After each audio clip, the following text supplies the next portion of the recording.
여러분 안녕하십니까? 오늘은 제가 아침 일찍 이것을 합니다.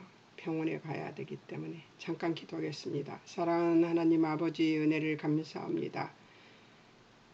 오늘 주여 아버지 마가복음 6장을 공부합니다.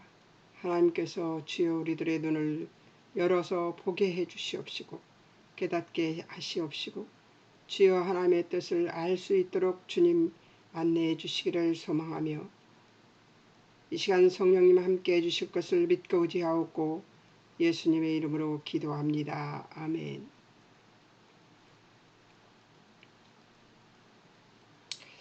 마가복음 6장을 제가 하기 전에 색칠을 해오시라고 했습니다. 6장은 굉장히 길어요. 50몇 장까지 있거든요. 56절까지 있습니다. 굉장히 길지만 한번 해보겠습니다. 1절에서 6절까지 고향에서 거절당하시는 예수님에 대해서 얘기를 하고 있습니다. 장소는 이제 고향이겠죠. 고향으로 가셨으니까.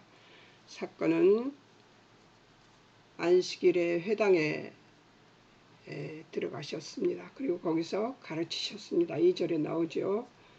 많은 사람이 듣고 놀라. 사실 제가 말씀드렸듯이 어떤 믿음이 진짜 믿음인 줄을 아는 것은 놀라는 일로 되지 않습니다. 그러니까 제가 젊어서 많이 다녔던 이렇게 기도원에 가서 막 감정으로 막 기뻐서 막 말씀을 듣고 기뻐서 날뛰었던 그런 식의 것이 믿음이 아니었다는 것을 나중에서 알게 되었습니다. 그리고 하나님의 말씀을 믿는 것은 우리들의 삶의 진면목이라고 볼 수 있습니다. 그런데 회당에서 가르치셨는데 많은 이들이 듣고 사람이 지혜와 권능이 이룰 수 없다 하며 놀랍니다. 놀라기는 한데 믿지 않는 모순을 우리도 가질 수 있다는 것입니다. 그 다음 반응은 고향 사람들에게 배척을 당하시는 예수님이 나옵니다. 이 사람이 마리아의 아들 목수가 아니냐? 야고보와 요셉과 유다와 시몬의 형제가 아니냐? 그 너희들이 우리와 함께 여기 있지 아니하냐 하고 예수를 배척합니다. 실제적으로 가족들에게 신뢰를 받는 것이 예수님도 힘들었다는 것을 아시면 조금 우리에게 위로나 위안이 되지 않을까요? 배척하다는 말은 함정이라는 덫에서 파생했는데 단순히 멀리하는 차원이 아니라 음모를 꾸며서 범죄에 빠뜨리는 그런 배척입니다. 그 이유는 마리아 아들 목수, 야고보 요셉 유다 시몬의 형제, 그 너희들이 여기 우리와 함께 있다고 하는 것 때문이었습니다. 그 다음에 저는 이 말에 대해서 얘기를 하는 것이 참 꺼려집니다. 제 형제나 내 가족들이나 이런데 그렇게 자신 있게 막 이야기할 수 있는 그런 저기는 믿음은 아니라고 봅니다. 미쳤다는 소리도 들었고 이단이란 말도 들었고 산으로 기도하러 다니는 바람에 그런 소리들을 들었기 때문에 지금은 그들이 그렇게 생각하지는 않습니다. 우리 동생이 우리 언니가 제대로 된 목사 노릇을 하고 있구나 하는 것은 알겠지만 그 외의 것을 저도 바라지 않고 그들도 간섭하지 않습니다. 다만 이 예수님이 그 가족들에게 배척당하시는 모습을 보면서 고향 사람들에게 배척당하는 것을 보면서 이럴 수 있다는 것을 알게 됐죠. 그때 예수님은 뭐라고 말씀하셨는지 한번 볼까요? 4절 예수께서 그들에게 이르시되 선지자가 자기 고향과 자기 친척과 자기 집 위에서는 존경을 받지 못함이 없느니라 하시며, 예수님이 외로운 길을 믿음으로 따라가는 그리스도인의 삶 또한 같은 외로움이 있을 수 있습니다. 그러나 그건 외로운 게 아니고요. 어떨 때는 믿음 같고 어떨 때는 외로움 같고 그래요. 그러나 믿음이 앞서겠죠? 여러분들도. 저는 지금은 그렇지 않습니다만 젊어서 가끔 외롭다는 생각이 들었을 때가 있었습니다. 가끔이 아니라 자주. 예. 자, 결과 5절 보겠습니다. 거기서는 아무 권능도 행하실 수 없어 다만 소수의 병자에게 안수하여 고치실 뿐이었고, 정말 꼭 고쳐야 될 사람들만 고쳤겠죠. 6절 저의 믿지 않음을 이상히 여기셨더라. 이에 모든 촌에 두루 다니시며 가르치시더라. 이렇게 얘기하고 있습니다. 그래도 예수님은 모든 촌에 다니시면서 전하셨어요. 그래도.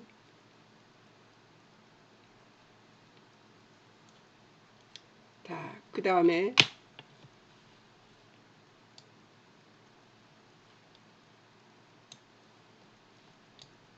6절까지는 이 예수님이 배척당하시는 모습을 봤죠. 그 다음에 이제 7절에서 13절 12제자들 보내시는 일이 일어납니다.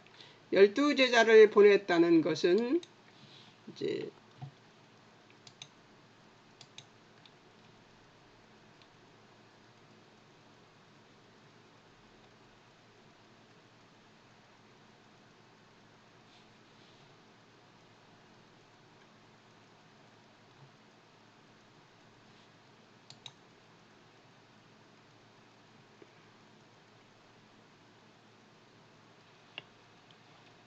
열두 제자를 보내신 일이 나옵니다. 부르심 12제자들을 부르시고 둘씩 보내며 혼자서 보내지 않았어요. 은사, 더러운 귀신을 제어하는 권세를 주셨습니다.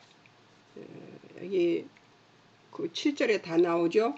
12제자를 부르사 둘씩 보내세며 더러운 귀신을 제어하는 권능을 주셨습니다. 이것에 대해서 어떻게 귀신을 물리치나 이런 것들이 궁금하시면 이건 전화로 연락을 하셔야 합니다. 전화번호하고 이메일 주소가 있으니까 전화를 해주세요. 제가 여기서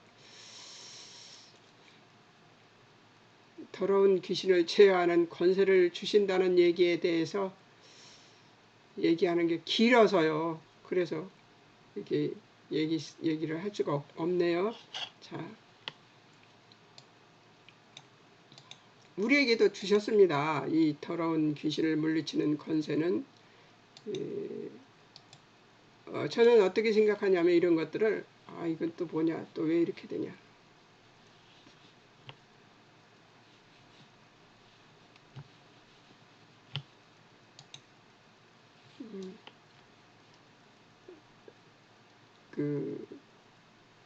한마디로 얘기한다면 귀신을 제어하는 권세라는 것은 우리 예수를 믿는 모든 자에게 주신 것인데요. 예수 그리스도의 이름으로 귀신을 제어하는 권세를 주셨지요. 근데 그것을 사용하는 사람이 있고 그것을 사용하지 못하는 사람들이 있습니다.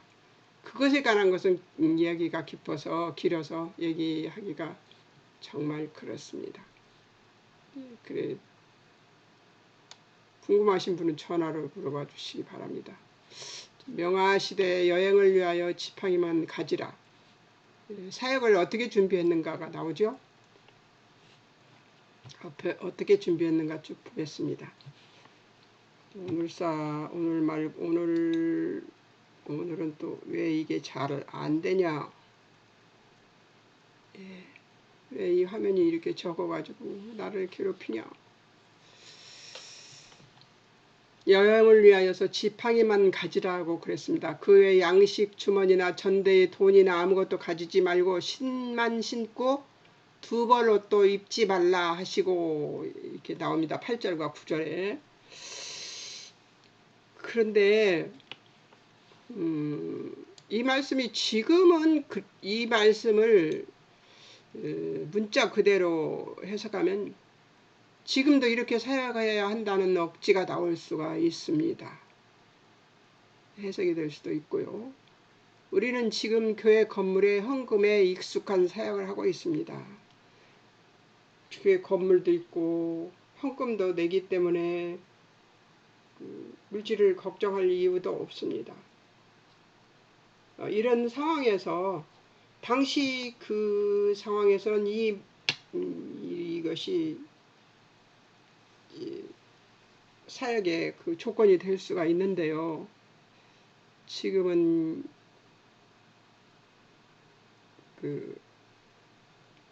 이 사역에 대해서 이 개념, 그러니까 지팡이만 가지라는, 양식이나 주머니나 전대의 돈이나 아무것도 가지지 말며 신만 신고 두어 벌 옷도 입지 말라 하시는 그 개념의 정신과 소양은 갖고 있어야 하는 것이 지금 우리 시대의 지침이 되지 않을까 감히 생각해 봅니다. 왜 그러냐면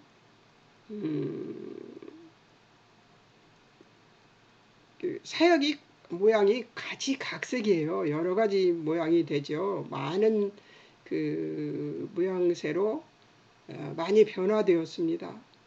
그러나 그 정신과 개념이 손실되어서는 안 될 것 같다는 생각이 듭니다. 아무것도 가지지 않는, 예비되고 준비되지 않는 채로 나아가서 하나님께서 공급하시고 하나님이 주시는 것으로 일하는 그 정신과 개념, 이런 것들은 갖고 있어야 하지 않나, 그런 생각이 듭니다. 왜냐하면 사역을 해보면 우리의 계획이 전혀 아닐 때가 많거든요.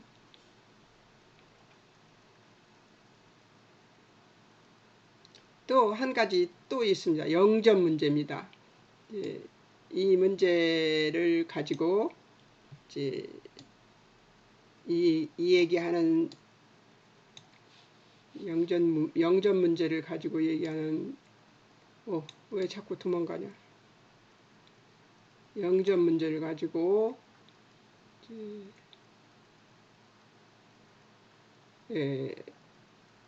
10절에서 얘기합니다. 뭐라고 얘기하냐면, 어디서든 이르시되 어디서든지 누구의 집에 들어가거든 그곳을 떠나기까지 거기 이와라.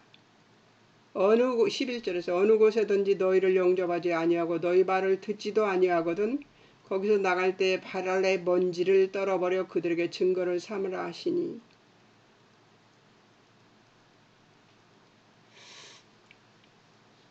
이게 다 발 아래 먼지를 떨어버리라 하는 그 개념은요,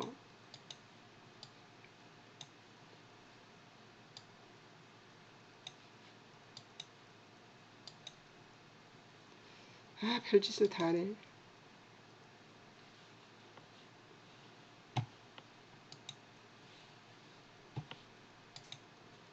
먼지를 떨어버리는 것의 개념은 솔직히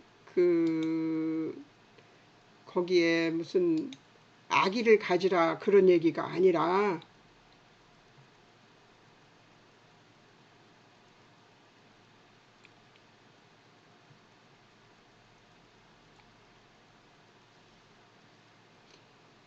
개인적인 원한을 말하는 것이 아닙니다. 하나님의 아들에 대한 말씀을 거절하는 것이 심각한 것임을 증명하기 위해서 먼지를 떨어버리라고 말했던 것입니다.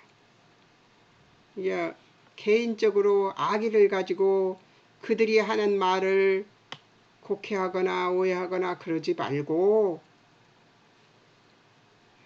예수님의 말씀에 대해서 듣지 않으려고 하는 그들의 모습을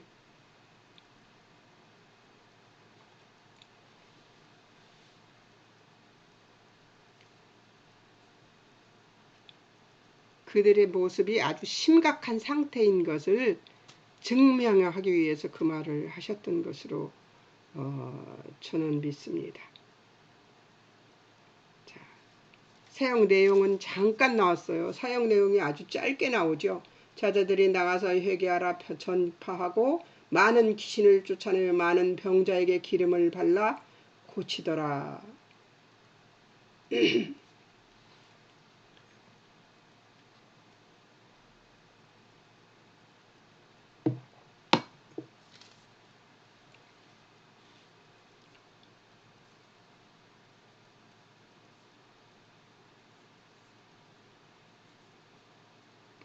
이 병 고치는 일들은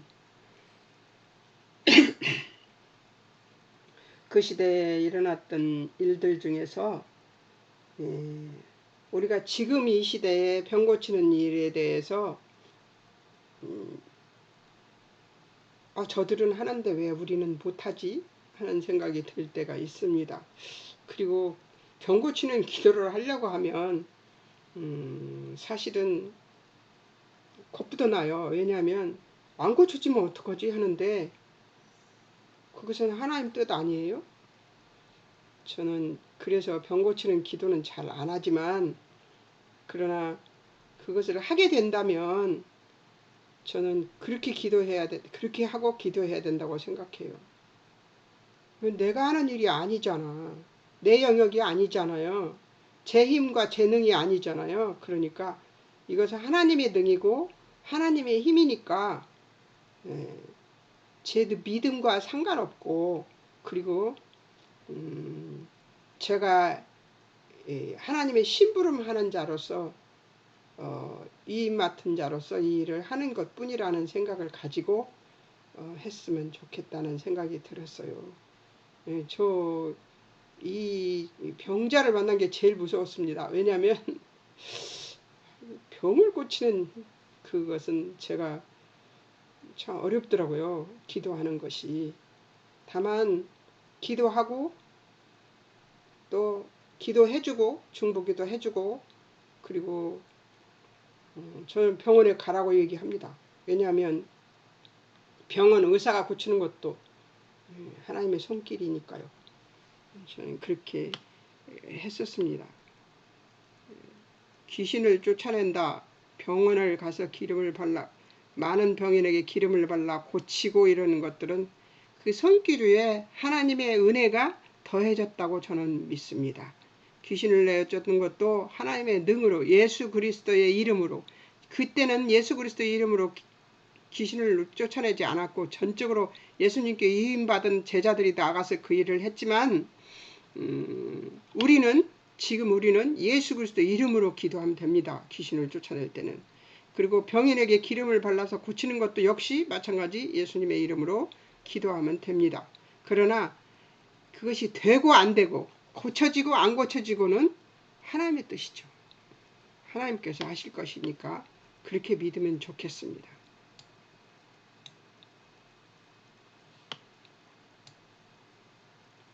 자, 이제 또 다음 사건으로 가보겠습니다.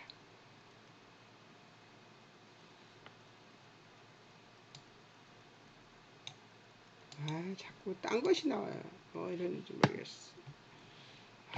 정말 아닌데.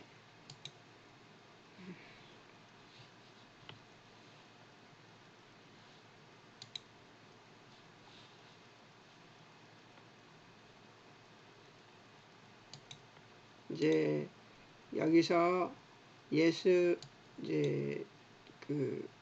예수님이 이런 일이 벌어지니까 세상에 막 알려져요. 예수님이 어떤 예수님이 나타났는데 예수라는 사람이 나타났는데 이런 일이 벌어졌다는 것들이 이제 나타나기 시작하죠. 그러니까 예수님의 이름에 드러난지라 헤롯 왕이 듣고 이르되 이는 세례 요한이 죽은 자 가운데서 살아났도다 하고 헤롯이 놀라고 그렇습니다. 헤롯이 그런 반응을 보입니다. 이 세례 요한은 죽은 줄 알았는데, 그러니까 그 마음속에 세례 요한을 죽이고 마음속에 언제든지 계속해서 지금까지 어떤 것이 헤롯의 마음속에 남아 있었어요? 죄책감이 남아 있었죠. 죄책감이 남아 있었으니까 헤롯 생각에 요한이 살아났나 이런 생각이 들었겠죠. 내가 목베인 16절에 보면 내가 이 목베인 요한이 살아났구나 하고 놀라는 모습이 보입니다. 그 다음에 무슨 일이 벌어지냐, 헤롯이 왜 그랬는지가 이제 나오기 시작합니다. 요한이 죽음에 대한 얘기가 상세하게 나오죠. 헤롯 동생의 아내를 취한 것이 옳지 않다고 요한이 말했기 때문에, 제가 그때 얘기할 때 뭐라고 얘기했어요? 요한은 거룩을 아주 열심히 추구한 사람이었고, 자기가 하나님의 일을 하고 예수 그리스도의 길을 안내하는 자로서 굉장히 거룩한 삶을 살기를 작정한 사람이었음을 볼 수 있습니다. 다른 선지자들과 다르게 죽음을 두려워하지 않았어요. 그래서 아무도 헤롯에게 말하지 못했던 동생의 아내 취하는 것이 옳지 않다 하는 이야기를 해버린 것입니다. 그러니까 요한이 옥에 갇혀 있다가 정말 생각하고 싶지도 않은 왕의 어리석음으로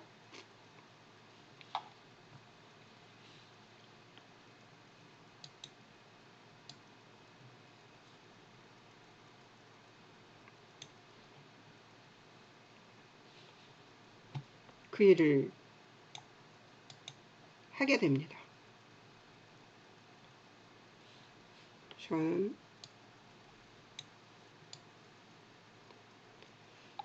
이제 그 과정은 여러분들이 책을 보시면서 읽으시면 될 것 같아요. 그리고 요한이 죽은 것이 이제 드러나게 됩니다. 어떤 것이냐면 20절을 한번 볼까요? 20절 한번 보겠습니다. 헤롯이 요한을 의롭고 거룩한 사람으로 알고 두려워하여 보호하며 또 그의 말을 들을 때에 크게 번민을 하면서도 달갑게 들었던 까닭으로 요한 죽이기를 싫어해서 어떻게 했느냐? 옥에 가둬두었습니다. 그런데 이제 헤로디아가 요망을 부려서 이제 요한의 머리를 잘 나오게 만드는, 요한을 죽이게 만드는 일들을 합니다. 요한은 어떻게 장사되었냐면 요한과 제자들이 들고 와서 시체를 가져다가 장사를 했습니다. 반응들이 여러 개 있습니다. 15절에 보면은 나옵니다. 어떤 이는 그가 엘리야라고 하고 또 어떤 이는 그가 선지자니 옛 선지자 중 하나와 같다고 말하지만, 예수님을 그렇게 판단을 했단 말이죠. 헤롯은 듣고 이르되 내가 목벤 유호한 그가 살아났다 이렇게 얘기를 했습니다. 어때요?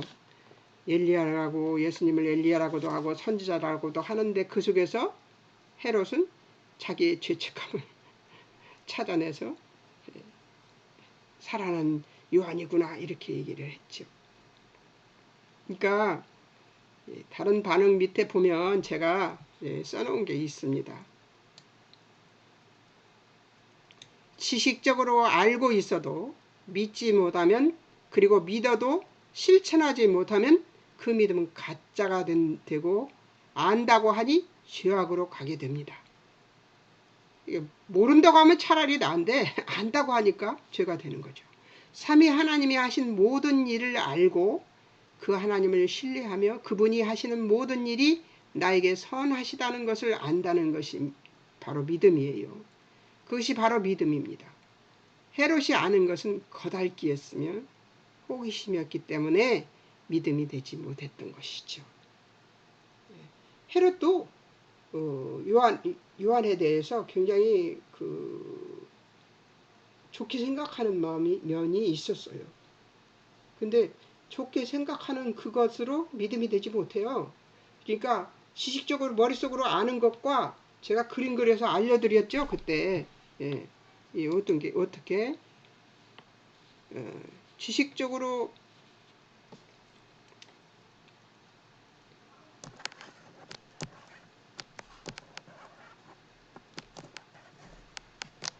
야 그림 너무 안 그려진다.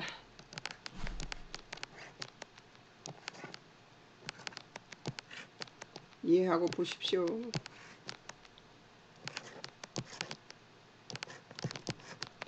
자, 지식적으로 여기 미리 그려놨네요. 지식적으로 아는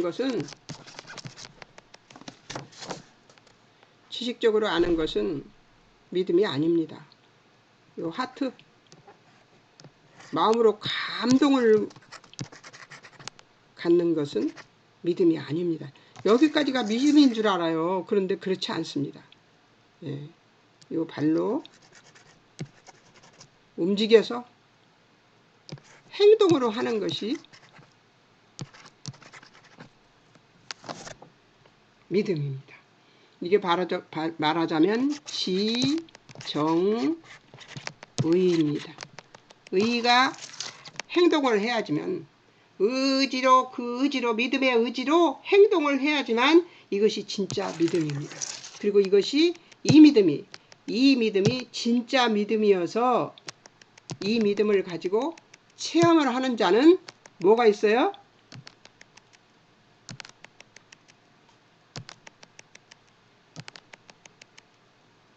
뭐가 있어요?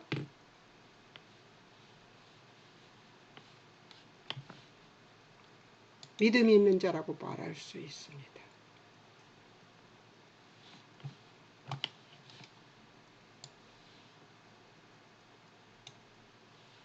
여러분, 이 믿음을 가지시는 여러분이 되시기를 주의 이름으로 축원합니다. 자, 조금 더 볼까요? 시간이 많은 것 같아서.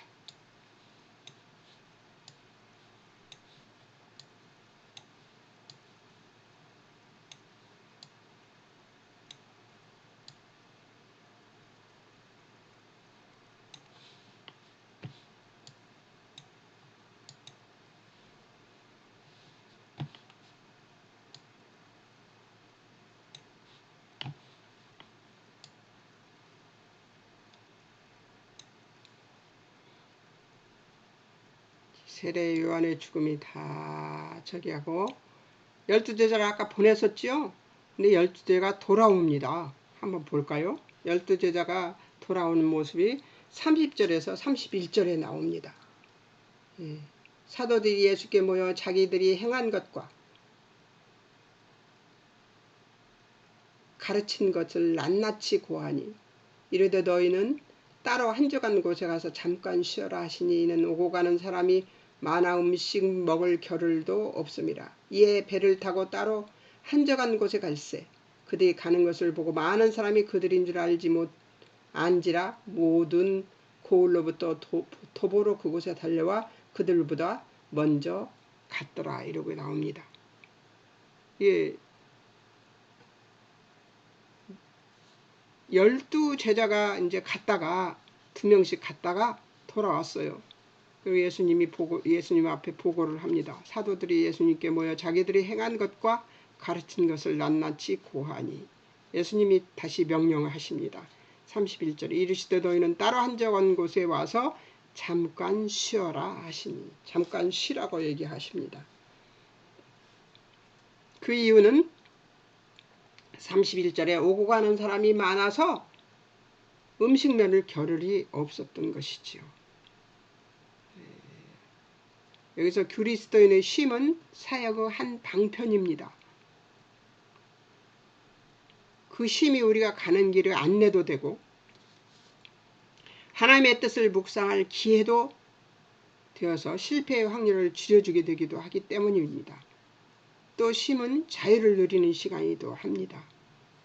하나님처럼 유능하신 예수님도 쉬셨다는 것을 기억하고 그리스도인의 쉼은 그리스도인의 진리 안에서 자유입니다. 자유. 예. 네, 여기서 몸으로 쉬는 것도 얘기하는 것이지만 영적으로도 그 귀신을 내어 쫓고 병을 고치는 일들을 한 뒤에 쉬지 않는 것은 예수님이 허용하시는 일이 아니다는 것을 깨달으시고, 하나님이 우리에게 전지전능하라고 말씀하시지 않습니다. 우리는 세상에 발을 내어디디고 사는 한계가 있는, 능력에도 한계가 있고 그 어떤 육체적 능력이나 영적 능력에도 다 한계가 있는 사람들입니다. 그런 사람들이므로 하나님께서 먼저 예수님을 통해 모범을 보이신 거예요. 쉬라는 것이죠. 그 내리달아 달려서 전지전능한 모습을 보이려고 하는 그것은 욕심이 아닐까 싶습니다. 제가 그렇게 열심히 하다가 쓰러져 버렸습니다. 그게 왜 그러냐? 제가 강의 시간에 김경선 목사님이 몇 시간을 공부합니까? 하고 질문했을 때 제가 뭐라고 감히 말했냐면 18시간은 할 겁니다. 이렇게 얘기를 했어요. 근데 교만이었죠. 그리고 제 욕심이었습니다. 제 탐욕이었습니다. 왜냐하면 그렇게 공부하면요 죽어요. 쓰러집니다. 저처럼 쓰러져서 한참을 여러분들을 만나지도 못했고 보지도 못했으니까요. 욕심 부리지 않는 것도 하나님 앞에는 믿음입니다. 아무리 좋은 사역이라도 쉬지 않고 사역하는 것은 옳지 않습니다. 제가 쓰러져서야 알았습니다. 아, 쉬었어야 되는 건데 하는 생각이 들었습니다. 저 무지하게 멍청한 사람입니다. 하나님이 그것을 깨우쳐 주시느라 뉘어놓으셨죠. 여러분 6장의 나머지는 다음 주에 하겠습니다. 그래도 31절까지 했네요.